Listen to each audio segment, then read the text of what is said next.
Բարի օր, եթերում առաջին լրատվականն եմ։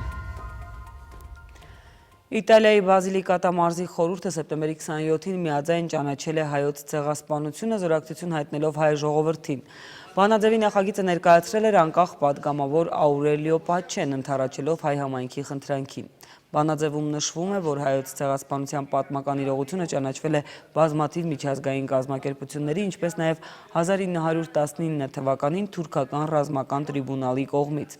Փաստաթղթում նաև ընդգծվում է, որ անհրաժեշտ է հայ ժողովրդի ապրած ողբերգության մասին իրազեկել հանրությանը, հատկապես երիտասարդ սերնդին, նման ոճիրների կրկնությունը կանխելու համար։ Նշեմ, որ Բազիլիկատայի մարզային խորհուրդն Իտալիայի տեղական ինքնակառավարման մարմինների մակարդակով հայոց ցեղասպանությունը ճանաչած 108-րդ խորհուրդն է։ Այժմ սահմանային իրավիճակի մասին սեպտեմբերի 29-ի լույսի 30-ի գիշերը Ղարաբաղի ադրբեջանական հակամարտ զորքերի շփման գծում հակառակորդի կողմից հրադադարի պահպանման ռեժիմը խախտվել է ավելի քան 25 անգամ, որի ընթացքում տարբեր դրամաչափի իրեցկային զինատեսակներից հայ դիրքապահների ուղղությամբ արձակվել է շուրջ 450 կրակոց։ Արցախի պաշտպանական գերատեսչության տեղեկացմամբ պաշտպանության բանակի առաջապահ զորամասերը շարունակում են վստահորեն իրականացնել մարտական հերթապահություն, խիստ անհրաժեշտության դեպքում դիմելով նաև պատասխան գործողությունների։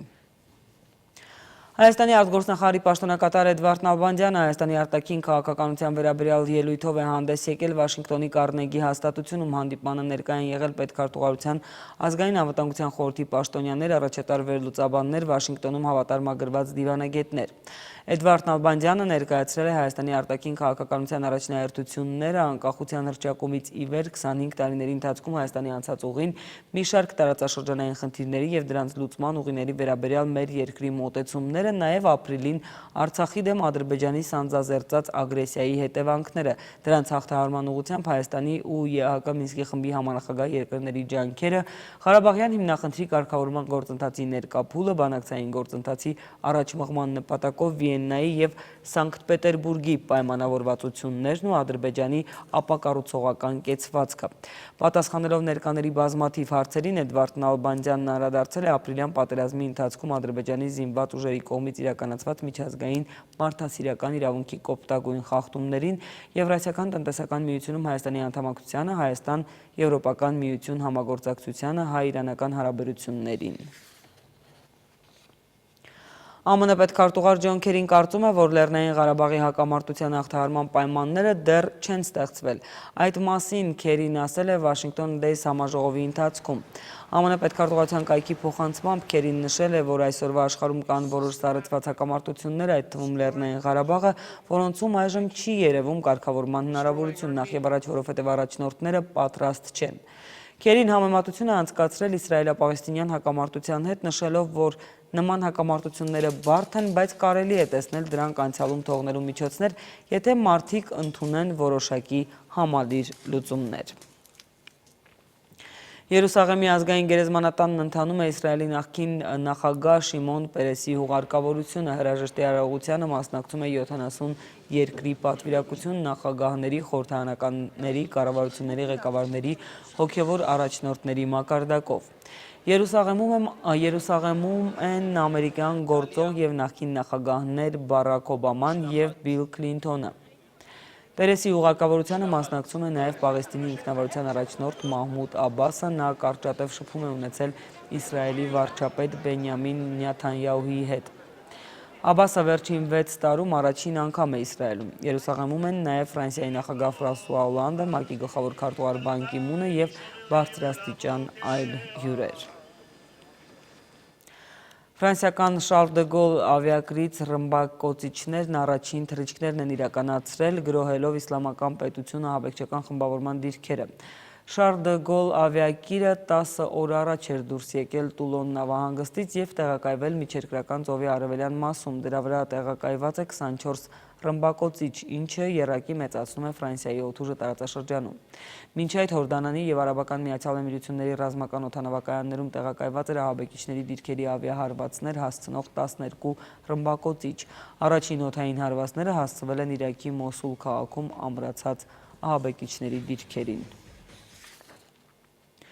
Հարյուրավոր կոլումբացի ցուցարարներ մայրաքաղաք Բոգոտայում կոչ են արել առաջիկա հանրաքվեն ոչ միայն իշխանությունների և ՖԱՐԿ ապստամբական բանակի միջև կնքված խաղաղության դաշնագրին, այն հանդիսավորապես կնքվել էր սեպտեմբերի 26-ին և այս կիրակի Կոլումբիայի ժողովուրդը հանրաքվեով պետք է վավերացնի փաստաթուղթը։ Ցուցարարները թեև կողմ են խաղաղությանը, սակայն ընդդիմանում են դաշնագրով նախատեսված պայմաններին, այն է համաներում կամ պատժաչափերի մեղմում ապստամբների նկատմամբ։ Բողոքարարներին մտահոգել է նաև խորհրդարանի վերին և ստորին պալատներում ՖԱՐԿ-ին հնգական մանդատի տրամադրման երաշխիքը։ Երևանի սրտաբանական ինստիտուտը 55 տարեկան է, այսօր տեղի ունեցել գիտահետազոտական ինստիտուտի հոբելյանական գիտաժողովը, որին մասնակցել են առողջապահության նորանշանակ նախարարը, Երևանի քաղաքապետը, մեր երկրի ու արտասահմանցի բազմաթիվ սրտաբան մասնագետներ։ Ընթերցվել է Հանրապետության նախագահի շնորհավորական ուղերձը, Ռուսաստանում ապրող ու գործող հայ ազգի ականավոր սրտաբան Ռուսաստանի գիտությունների ակադեմիայի պրոֆեսոր Բագրատ Ալեքյանին նախագահ Սարգսյանի հրամանագրով շնորհվել է հայրենիքին մատուցած ծառայությունների համար 2-րդ աստիճանի շքանշան։ Պատվոգրերի ու մեդալների են արժանացել նաև մի խումբ այլ մասնագետներ Երևանի քաղաքապետի, առողջապահության նախարարի կողմից։ Վերջին 10 տարին մենք շատ ակտիվ աշխատում ենք Հայաստանի սրտաբանների եւ պետք է ասեմ, որ այս 10 տարվա ընթացքում մեծ փոփոխումներ տեղի ունեցան սրտաբանության բնագավառում։ Շատ կարևորը հարց, որ լուծվեց Հայաստանում, դա նախագահի ծրագիրն էր, որը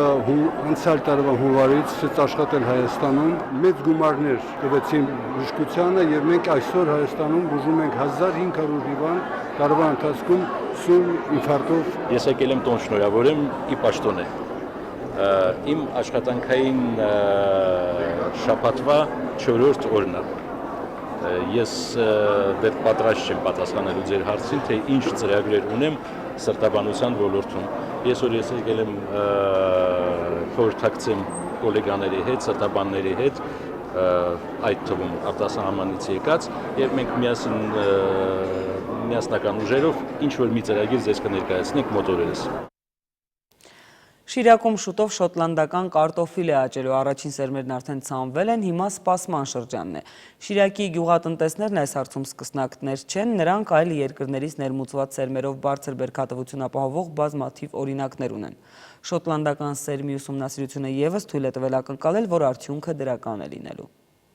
Շոտլանդիայի կարտոֆիլի սերմեր արտադրող ու արտահանող խոշոր ընկերություններից մեկի IPM Potato Group-ի ուշադրության կենտրոնում հայտնվել է Հայաստանն ու մասնավորապես Շիրակի մարզն իր բնակկլիմայական պայմաններով ու ֆերմերներով։ Տարեկան 60-ից 70 հազար տոննա կարտոֆիլի տնկանյութ արտադրող ու ավելի քան 40 երկիր արտահանող ընկերությունն այս տարի իր սերմերը փորձարկում է Շիրակի դաշտերում։ Առաջին անգամ Հոլանդիայից ներկրեցին կարտոֆիլ, 2000 թվականներից հետո արդեն ներկրվեց ոչ միայն Հոլանդիայից, ներկրվեց Ավստրիայից, ներկրվեց Գերմանիայից։ Հիմա արդեն այս տարի նաև ներկրվել Շոտլանդիայից։ Բիկինին, տորնադոն, նեկտարն ու ևս 7 անուն կարտոֆիլի սերմեր այս տարի փորձաշրջան են անցնում Ախուրյանի ու Մեղրաշենի դաշտերում։ Գյուղատնտես Արիստակես Հունոյանը կարտոֆիլի տնկանյութ ներկրում է տարբեր երկրներից։ Շոտլանդականն առաջին անգամն է, ինչի բերքատվությունը հետաքրքրում է ոչ միայն Շիրակի, նաև Լոռու ու Գեղարքունիքի մարզերի կարտոֆիլագործներին։ Ներմուծվել է 3 դասի սերմացու,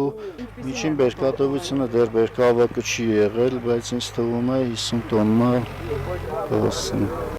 Գերվաղահասից մինչև ուշահաս կարտոֆիլի բերքատվությունը Շիրակի մարզի դաշտերում 25-ից մինչև 50 տոննա է կազմում։ Շիրակցի կարտոֆիլագործները այս տարի բերքատվությունից դժգոհ չեն։ Խնդիրը նախորդ տարվա համեմատությամբ բերքի վաճառքի ցածր գներն են ու իրացման շահեկան շուկա գտնելը, քանի որ արտահանման հնարավորությունները նույնպես սահմանափակ են։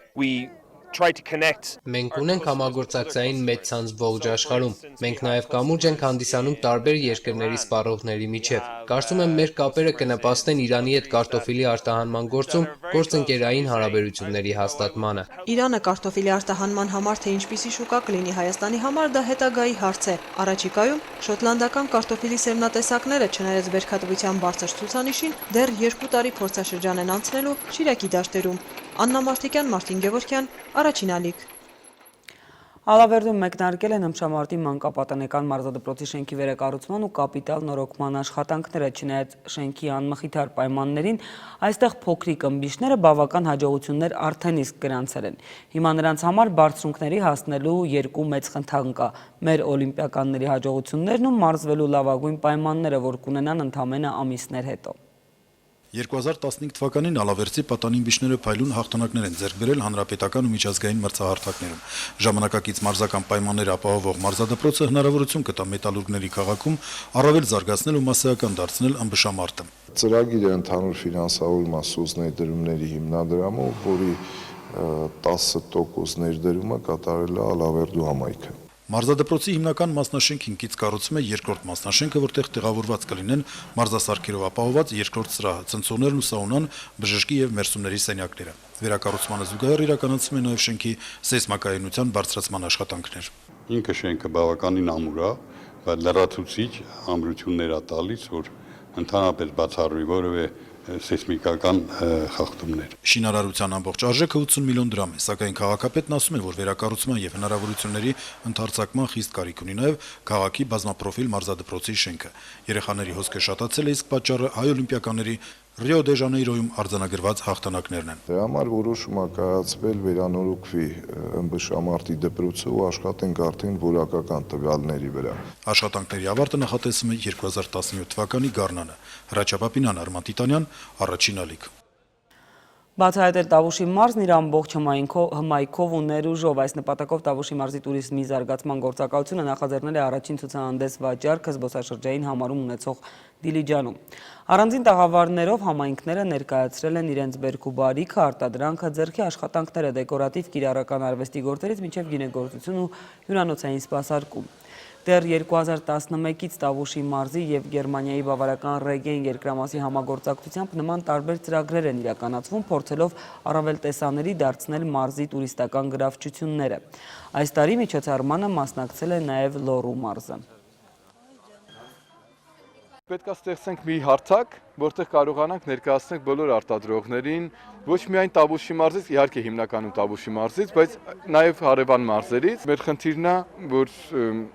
Տավուշի մարզ եկողները իմանան իսկականից ամբողջ մարզում ինչ կարողություններ կան։ Այսքանը իրադարձություններին հետևեք առաջինի եթերում։